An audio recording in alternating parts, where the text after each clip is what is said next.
Ես գտնում եմ Երևանի թիվ 4 պոլիկլինիկայի շենքում կենտրոնում։ Այս պոլիկլինիկան պատկանում է քաղաքապետարանին, բայց շենքը պատկանում է կառավարությանը, պետգույքին։ Ու քանի որ երկուսը չեն կարող որոշեն ոնց պիտի կառավարեն շենքը, լիովին անտիության վիճակում է մնացել շենքը։ Նույնիսկ ջերուսման խնդիր չէ կարող լուծեք։ Այս վառաները չեն աշխատում։ Այսպես պատերի մնացել սենյակները կոնդիցիոներով են տաքացնում հոսանքով, բայց ամբողջ շենքը այսպես մնացել է սառը վիճակում ձմեռները։ Այստեղ հատակի վիճակը կիներն այդքան ցելոֆանով են ծածկում։ Երկրորդ անգամ որ այցելեցի, տեսա որ ապակիները սկսեն փոխեն։ Ուրեմն ստացվում է որ ապակիների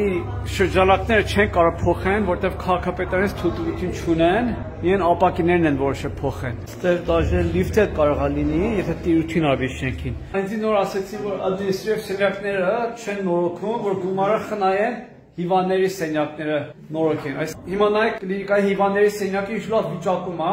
Ափսոս է, այսպես շենքը անտիության է մատնված կենտրոնում։